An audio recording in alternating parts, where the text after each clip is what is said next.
झाले का वेळ? आपण आता सुरू करूया.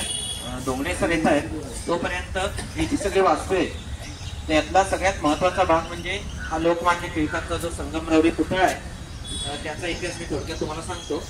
आणि आज ज्ञान प्रबोधिनीचे निगडीवरून विद्यार्थी आलेले आहेत, इयत्ता 8वीच्या वर्गातले आहेत आणि त्यांचे जे सर आहेत गायकवाड सर, गायकवाड बरोबर आहे ना, ते खूप उत्साही आहेत. त्यामुळे हे यांना सगळ्यांना पार्टी घेऊन निघाले. पुण्यातले लोक इतक्या जवळ असून येत नाही, ते निगडीवरून एवढ्या लांबून गेले होते.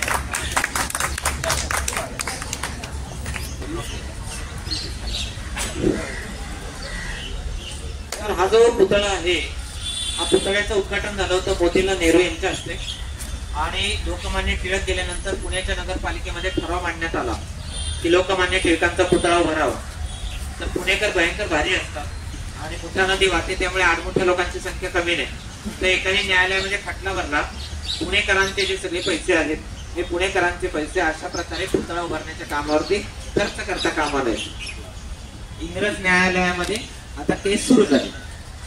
तर वाघ नावाचे गृहस्थ होते शिल्पकार, त्या काळामध्ये या सगळ्या पुतळ्याचा खर्च 16,000 रुपये सांगितलेला होता. तर पुणे नगरपालिकेने 8,000 रुपये ऍडव्हान्स वाघांना दिले.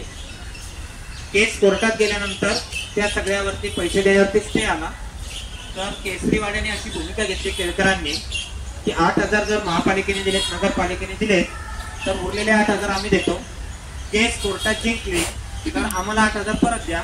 समजा केस हरलो तर आमचे 8,000 या कामासाठी खर्च झाले असं आम्ही समजू. अशा रीतीने सुरू झालं. हे सगळं सुरू असताना हे जे शिल्पकार होते वाघ, ते मुंबईचा जो गव्हर्नर होता ब्रिटिशांचा त्याला भेटायला गेले. आणि त्याला भेटायला गेल्यानंतर ते म्हणाले की मला तुमचं 2-3 तास द्या, मी तुमचं एक शिल्प करून दाखवतो. तर त्याला आश्चर्य वाटलं त्याला. तो म्हणाला इंग्लंड मधला आमचा शिल्पकार 2 किंवा 3 दिवस घेतो, तुम्ही 2-3 तासात माझं शिल्प कसं काय करणार? ते म्हणाले बघा तर खरं, त्या गव्हर्नरचं शिल्प 2-3 तासामध्ये इतका अप्रतिम पुतळा वाघांनी तयार केला. तर गव्हर्नरने त्यांना स्वतःचा खाजगी शिल्पकार नेमलं. या वाघांच्या मुलांनी भारताचे पहिले राष्ट्रपती डॉक्टर राजेंद्र प्रसाद यांचा तो खाजगी शिल्पकार झाला. आणि त्या म्हणजे मूळच्या वाघांचा नातू अमेरिकेमध्ये सॅन होजेला महात्मा गांधीजींचा पुतळा आहे आणि दक्षिण आफ्रिकेमध्ये नेल्सन मंडेलांचा पुतळा आहे. हे दोन्ही पुतळे ते वाघांच्या नातवाने तयार केलेले आहेत. अशी ती वाघांची कारकीर्द. आपल्याकडे पूर्वी जे असं म्हटलं जातं की एखादं काम हा एका विशिष्ट जातीच्याच कामाचा भाग आहे, तसं काही ते नाही. तो वाघांनी ते सगळं केलं. आता एक कोर्टामध्ये केस सुरू झाल्यानंतर शिल्पकार वाघ म्हणाले की मी हे काम करेन, कोर्टाचा निकाल काहीही लागो, मला काही त्यांनी फरक पडत नाही.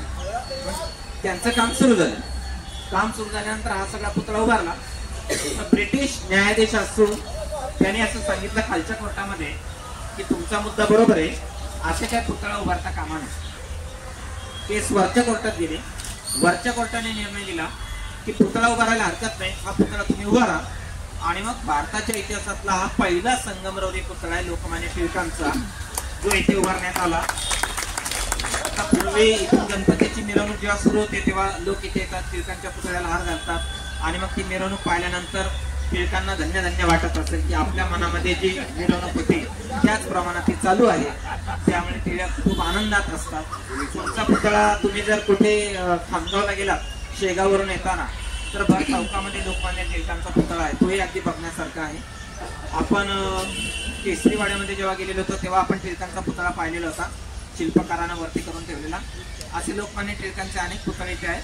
परंतु मोतीलाल नेहरूंच्या हस्ते उद्घाटन झालेला हा पहिला भारतातला पहिला संगमरवरी पुतळा लोकमान्य टिळकांचा असा इथे उभारलेला आहे. हे या वास्तूचं सगळ्यात महत्वाचं वैशिष्ट्य आहे. मंडईचं आणखी एक वैशिष्ट्य असं आहे की एकदा सगोबर्वे आले ते पुण्याचे आई वांगी विकत घ्यायला. तर वांग्याचे वाटे ठेवलेले होते का. तर तो म्हणाला की बर्वे साहेब म्हणाले वांगी द्या विकत, पाव किलो द्या. तर तो म्हणाला साहेब तुम्ही मला ओळखत नाही का. ते म्हणाले का बरं, कोण आहे तुम्ही. तो म्हणाला मला पुण्यातल्या मंडईतला विक्रेता म्हणतात, वजन बिजन करत नाही, घ्या हे पावशेर आहे. ते म्हणले वजन तर करून दे. नाही नाही म्हणाले मी सांगितलं पावशेर आहे, पावशेर. बरं म्हणाले उद्या बघा मी काय करतो. बर्वे साहेब गेले. दुसऱ्या दिवशी सकाळी अख्ख्या मंडईला पोलिसांनी वेढा घातला. सगळे कॉर्पोरेशनचे अधिकारी आले. त्यांनी या सगळ्यांचे वजनकाठी ताब्यात घेतले. सगळे वजनकाठी चेक करण्यात आले. जेवढे बोगस होते ते जप्त करण्यात आले. आणि मंडईमध्ये आपले शास्त्रशुद्ध काटा बसवलाय बघा. जगाच्या इतिहासात ही एकमेव मंडई असेल जिथे अशा स्वरूपाचा शास्त्रशुद्ध काटा बसलेला आहे. बाकी कुठल्या मंडईत तुम्हाला असा दिसणार नाही. मग त्या मंडईतल्या माणसाला कळलं की काल जो माणूस वांगी घ्यायला आला होता तो कोण होता आणि तो काय करू शकतो. धोंगडे सर, आजचे आपले जे वक्ते आहेत ते धोंगडे सर आलेले आहेत. या तुम्ही येईपर्यंत मी किल्ला लढवतो. मी आत गेलो आणि फुल शिकलो आणि बाहेर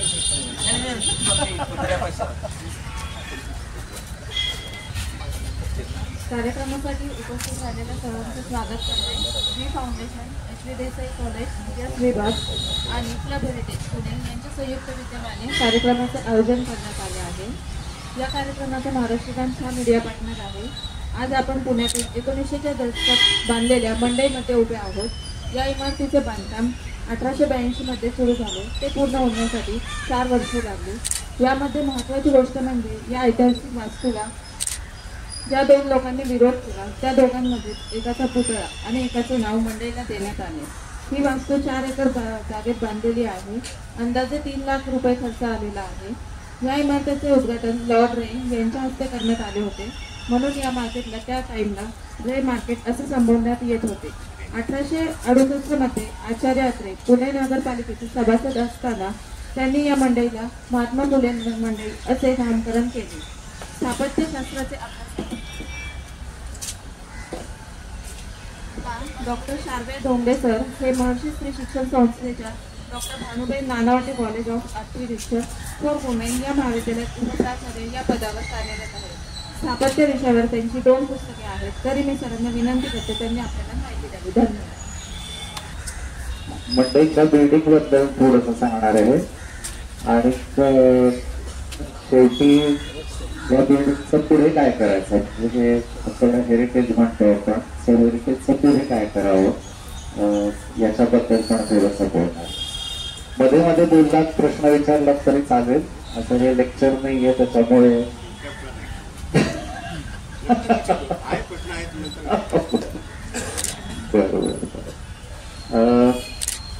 सो मंडई ही आपण म्हणजे स्पेशली जे मुलं मागे बसली आहेत ते मला माहित नाही मंडईत कधी आली आहेत का नाही, पण मंडई ही अशी पुण्याचा एक अविभाज्य भाग आहे. म्हणजे मंडई आणि पुणे असं वेगवेगळं आपल्याला करताच येत नाही. पुण्यात मंडई नाही असं आपल्याला इमॅजिन पण करता येत नाही. इतका तो आपल्या जीवनाचा भाग आहे, संस्कृतीचा भाग आहे असं म्हणून.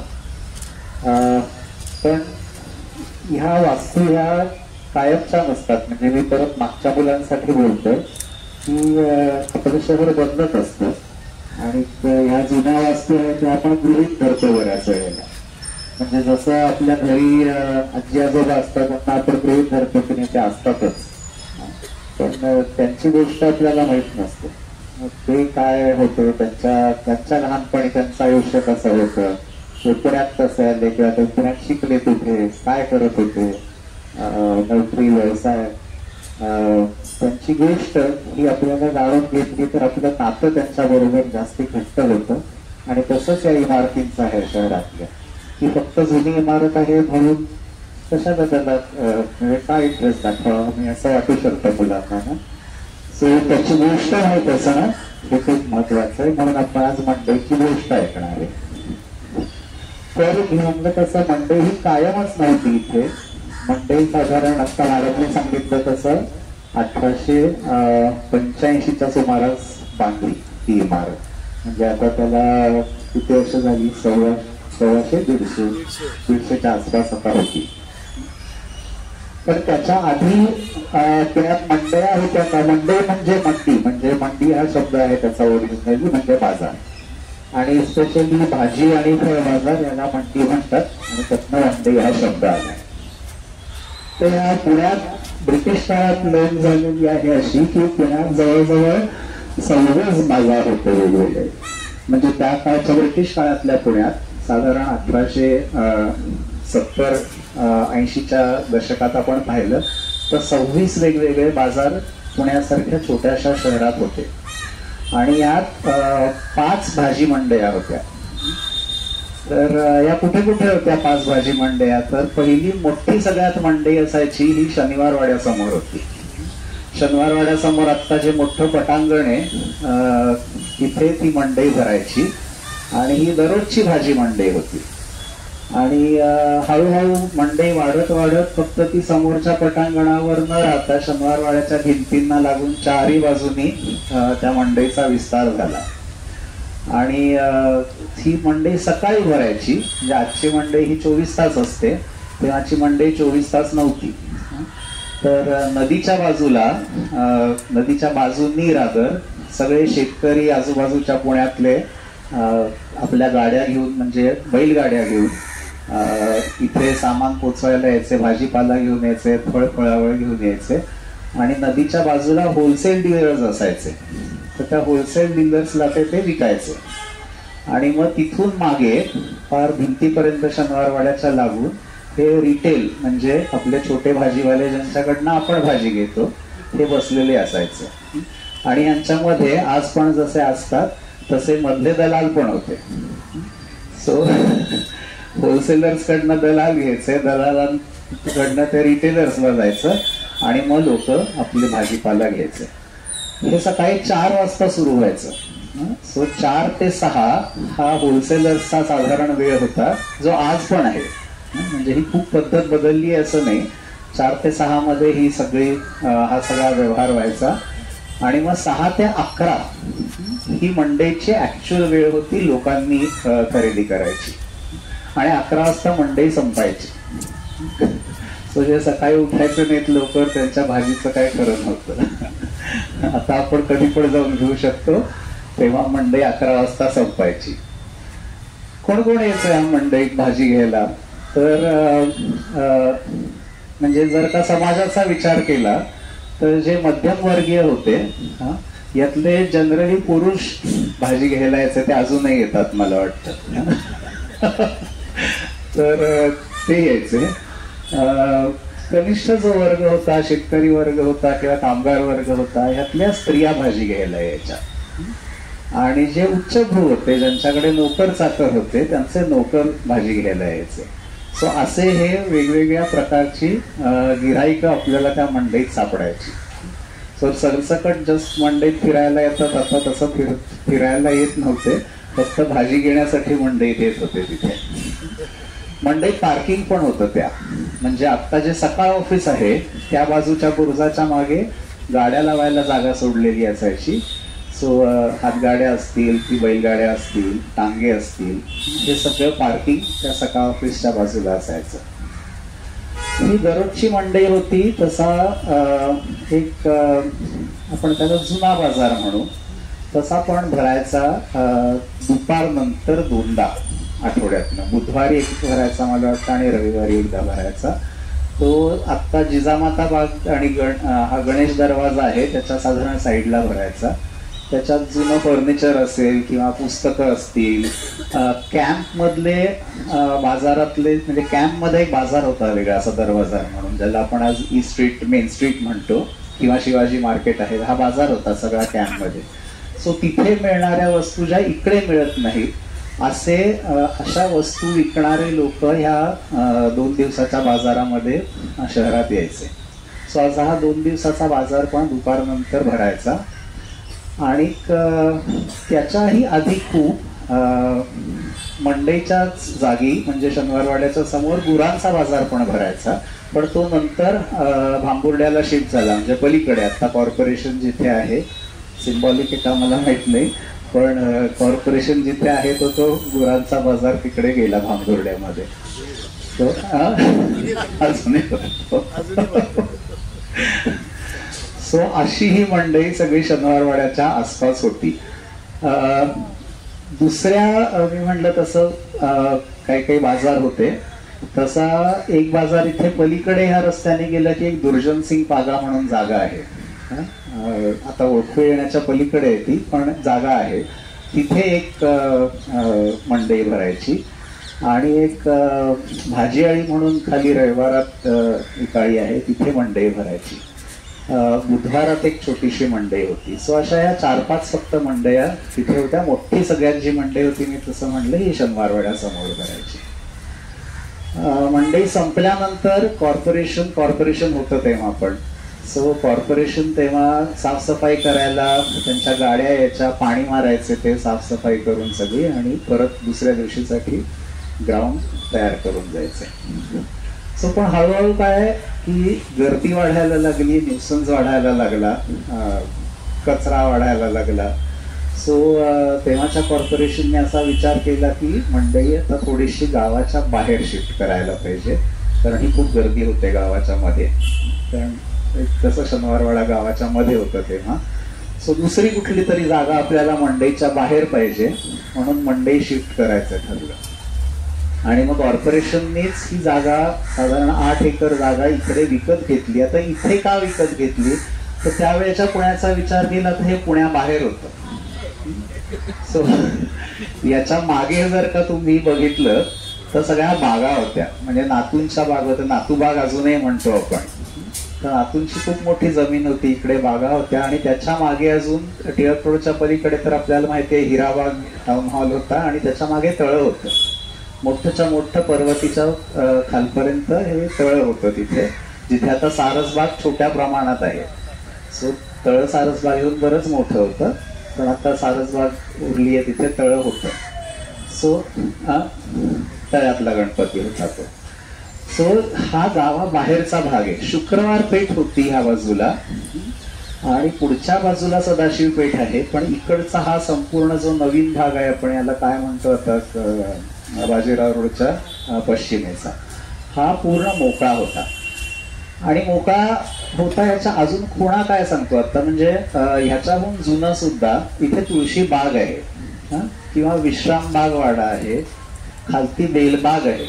म्हणजे हे काय, हे बागा आहेत, या फार्म हाऊसेस आहेत. त्यावेळेच्या लोकांची ही फार्म हाऊसेस आहेत की ज्यांचे वाडे अगदी गावात होते, त्यांना थोडंसं गावाबाहेर मोकळ्या जागेत बागेमध्ये घर बांधून शांतपणे राहायला, असे हे. आता पुणेकरांची सवय माहिती आपल्याला, हाताशी लागतं आपल्याला सगळं. ऑफकोर्स खूप विरोध झाला, त्यामुळे कुठच्या कुठे तीनताड मंडईत जायचं, कोण जाणार तिथे. भाजीवाले पण म्हणले कोण येणार भाजी घ्यायला इतक्या लांब. त्याच्यामुळे खालायला कोणी तयार नव्हतं, विक्रेताही तयार नव्हते, आणि गिराईकही तयार नव्हती, आणि खूप विरोध झाला मंडईला. म्हणजे आता मॅडमने सांगितलं तसं केसरीमध्ये खूप त्याच्यावर लिहून आलं.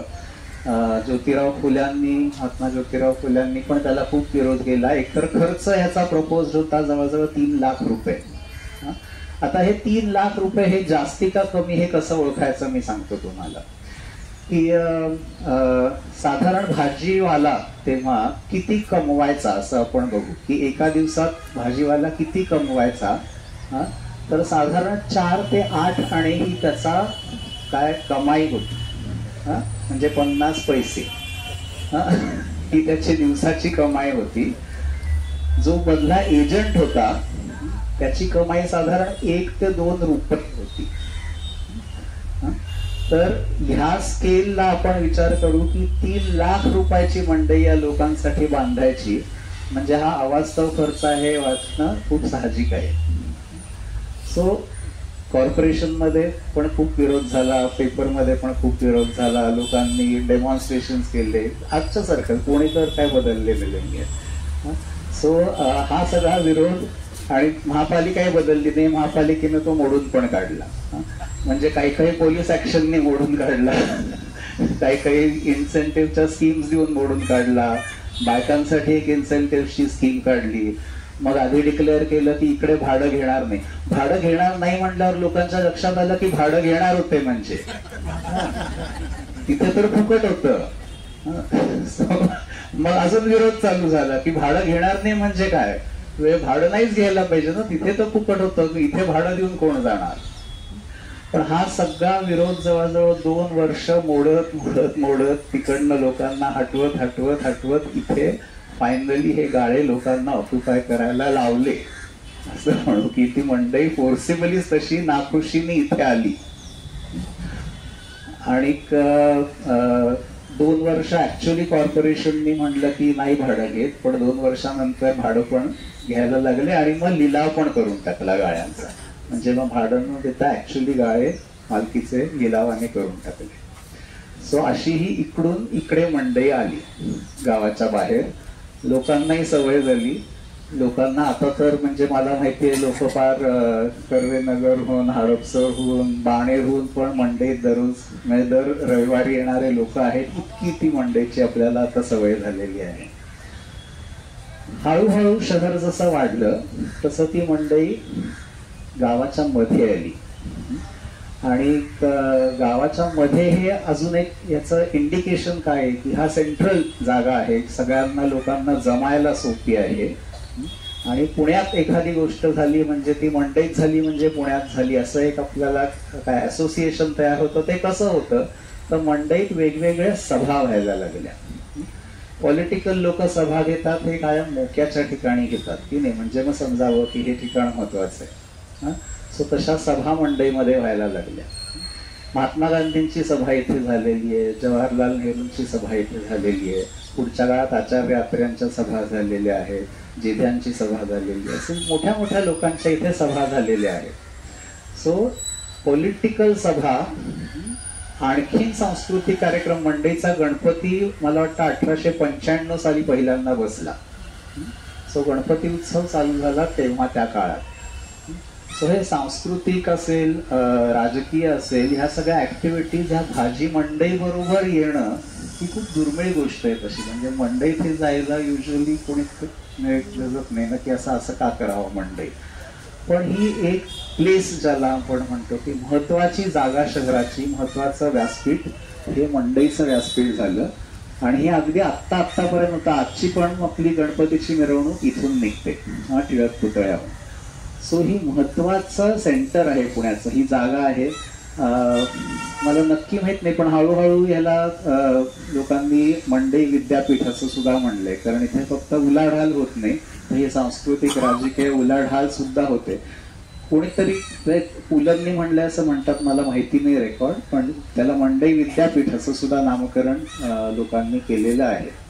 इथे अनेक कार्यकर्ते तयार झालेले आहेत, आपल्याला माहिती आहे पॉलिटिकल लीडर्स तयार झालेले आहेत, सांस्कृतिक क्षेत्रातले तयार झालेले आहेत. सो अशी ही आपल्या काय जीवनाचा हळूहळू भाग झालेली ही इमारत आहे, ही जागा आहे. सो इमारत ही फक्त इमारत न राहता ती एक जागा बनते, ती एक खूण बनते, शहराची ओळख बनते. तसं आज मंडईचं आपल्या म्हणजे पुणेकरांच्या जीवनातलं हे अस्तित्व आहे. इंडिव्हिज्युअल मला माहिती नाही, पण पुणेकरांच्या सार्वजनिक जीवनातलं त्याला हे महत्व आहे. सो अशी ही मंडईची जी इमारत आहे याच्यात पण काही काही खासियत आहे. सो त्याच्याबद्दल मी थोडंसं बोलतो की अशी मंडई आपल्याला भारतात दुसरीकडे बघायला मिळत नाही. म्हणजे ह्या प्रकारचं जे डिझाईन आहे हे युनिक डिझाईन आहे. याचे काय काय थोडेफार व्हेरिएशन्स वाले मॉडेल्स किंवा हे इथून आलं असेल, इथून आलं असेल असं बघायला मिळतं, पण ह्या एक्झॅक्ट डिझाईनचं मार्केट भारतात दुसरीकडे नाही. हे सांगायच्या दोन कारणं आहेत की जेव्हा ब्रिटिश लोक हे बांधत होते 19व्या शतकाच्या उत्तरार्धात, ब्रिटिश लोकांनी पुण्यात अनेक इमारती बांधल्या. म्हणजे साधारण 1860-65 नंतर पुण्यात ब्रिटिशांनी खूप बांधकाम केलं. म्हणजे आधी कॅन्टोन्मेंट साईडला केलं आणि नंतर शहरात पण केलं. सो 1860 ते साधारण 1920-25 पर्यंत खूप सार्वजनिक इमारती या ब्रिटिश लोकांनी पुण्यात बांधल्या. आणि तेव्हा ब्रिटिश आर्किटेक्ट्स पण होते. म्हणजे आत्तासारखीच इमारत बांधायची पद्धत होती. ती आर्किटेक्ट्स होते, इंजिनियर्स होते आणि PWD हे खातं पण होतं. आणि PWD खात्याबद्दल जी काय आज आपल्याला साधारण कल्पना आहे तीच सेम कल्पना तेव्हा पण PWD खात्याबद्दल होती लोकांना. सो PWD खातं बदललेलं नाही 100 वर्षात. सो PWD खातं होतं.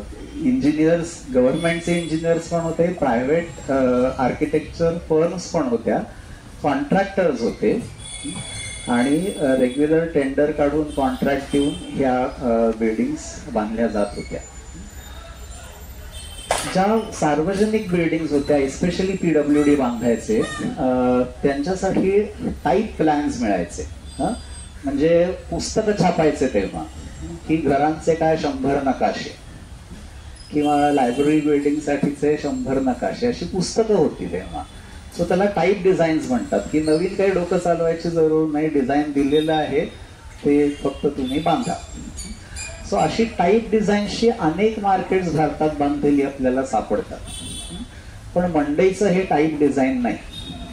सो मंडई असा टाईप डिझाईनच्या कुठल्याही आपल्याला पुस्तकात हे डिझाईन सापडत नाही, म्हणून हे वैशिष्ट्यपूर्ण आहे. आता मंडई मग डिझाईन कोणी केली? वेगळा आर्किटेक्ट होता का कॉन्ट्रॅक्टरलाच देऊन टाकलं होतं आणि त्यांनी केली? आर्किटेक्टचं नाव कुठेही मंडईच्या नाहीये. वासुदेव बापूजी कानिटकर हे पुण्यातलेच कानिटकर वाडा विश्रामबाग वाड्याच्या जस्ट मागच्या बाजूला आहे. हे पुण्यातलेच कॉन्ट्रॅक्टर होते आणि ते PWDची अनेक कामं करायचे. म्हणजे मुंबईतल्या अनेक इमारती, मुंबईतल्या कशाला, भारतभर त्यांनी बांधले. त्यांनी ब्रह्मदेशात बांधले, कराचीत बांधले, सगळीकडे कामं केलेली आहेत त्यांनी ब्रिटिश सरकारच्यासाठी. म्हणजे सरकारचे कॉन्ट्रॅक्टर होते ते. तर त्यांना ही इमारत बांधायचं कॉन्ट्रॅक्ट मिळालं आणि मोस्टली असंच झालं असेल की मग त्यांनीच डिझाईन ठरवलं आणि ह्या प्रकारची इमारत बांधून दिली. त्यांनी बांधलेल्या अनेक इमारती पुण्यात आज आहेत प्रसिद्ध.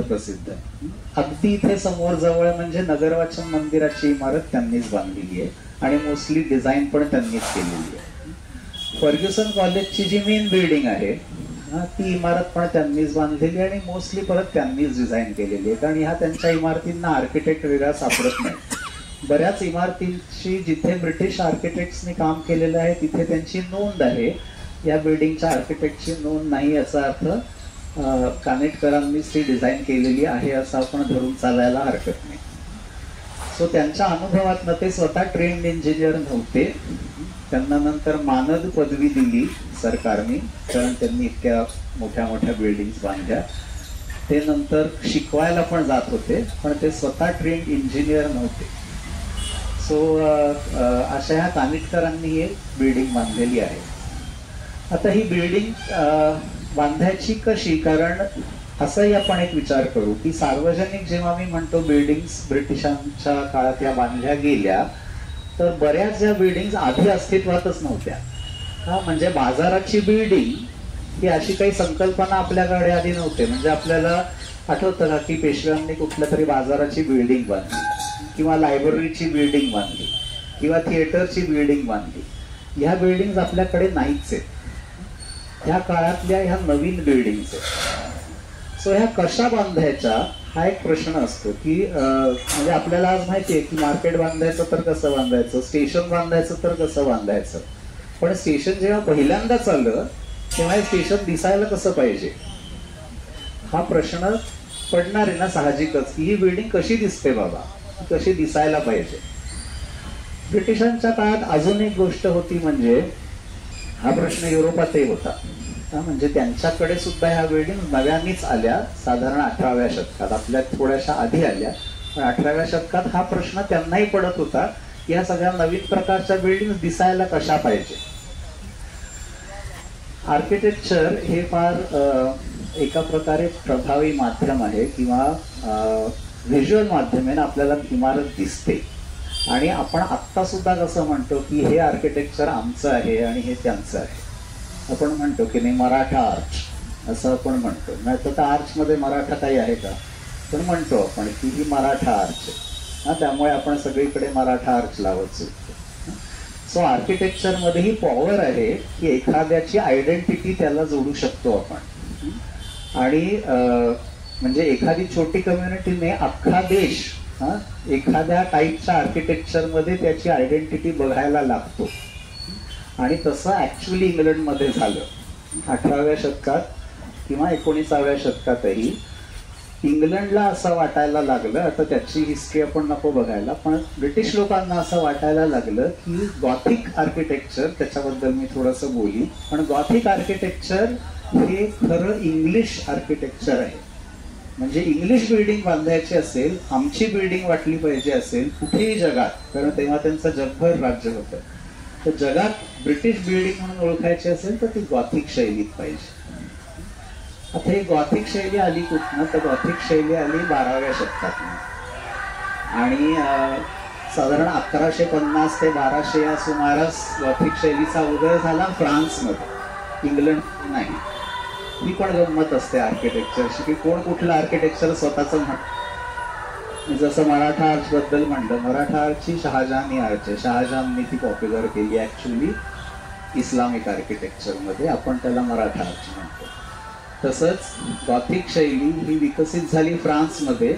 इंग्लिश लोकांनी त्याला स्वतःची आयडेंटिटी म्हणून समजलं आणि इंग्लिश लोकांनी जेव्हा स्वतःचं पार्लमेंट बांधलं, आता जे आपण बिग बेन आणि त्यांची पार्लमेंट बिल्डिंग बघतो, ती कॉम्पिटिशन होती तेव्हा की पार्लमेंटच्या डिझाईनची कॉम्पिटिशन होती. त्याच्यात इसेन्शियल असं गोष्ट म्हणली होती की ही बिल्डिंग गॉथिक शैलीत असली पाहिजे.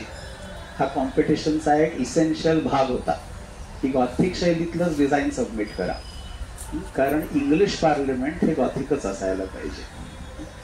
त्यामुळे ब्रिटिशांनी आपल्या इथे ज्या बिल्डिंग्स झाल्या, मुंबईत आपण गेलो तर अगदी व्हीटी स्टेशन असू देत किंवा ज्या मुंबईतल्या सगळ्याच आपल्याला बिल्डिंग्स दिसतात, या बऱ्याचशा गॉथिक शैलीत बांधलेल्या बिल्डिंग्स आहेत. पुण्यातल्याही बिल्डिंग्स पाहिल्या आपण याच्या सकट, तर त्या इसेन्शियली गॉथिक शैलीत आहेत. ही गॉथिक शैली इतकी ब्रिटिशांबरोबर आपण पण काय असोसिएट केली होती की ही ब्रिटिश म्हणजे गॉथिक शैली, की तुम्ही जर का इथून जवळच तापकीर गल्ली दगडीवाडा म्हणून आहे, तो दगडीवाडा नगरकरांचा. तर नगरकर वकील होते, ब्रिटिशांच्या कोर्टात काम करत होते, अशील त्यांचे ऑब्व्हियसली वेगवेगळ्या प्रकारचे होते. सो ब्रिटिशांशी असोसिएशन दाखवायला त्यांनी त्यांच्या वाड्याचा पूर्ण समोरचा एलिव्हेशन म्हणजे आपण ज्याला म्हणतो, हे दगडी गॉथिक शैलीत बांधलेला वाडा आहे तो. सो इतकं आपण ती शैली ब्रिटिशांबरोबर काय असोसिएट केली, ती जोडलेली होती. तर त्यामुळे ह्या बिल्डिंगला ती शैली वापरणं हे खूप ऑब्व्हियस होतं, म्हणजे दुसरा चॉईसच नव्हता असं म्हणू आपण, की हे खूप साहजिकच होतं की बिल्डिंग बांधायची ती गॉथिक शैलीतच बांधायची. आता गॉथिक शैली म्हणजे काय, तर काही काही याच्यात काय म्हणायचं, असा टिपिकल त्याचे फीचर्स असतात की मागे आपण पाहिलं तर कमानी आहेत दोन या भिंतीवर, म्हणजे ही ओपन कमान नाही, आता ती मध्ये बांधलेली आहे, पण इथे मागे दोन कमान. तर युजली कमान पाहिली तर आपण गोल कमान असते, अर्धगोल कमान असते. जेव्हा ही कमान उंच होते अर्धगोलापेक्षा आणि वरती टोकाला जाऊन मिळते, अशी टोक म्हणून मिळते, ही टिपिकल ही गॉथिक शैलीची कमान आहे. ती का आली वगैरे आता आपण त्याच्यात नको पडायला,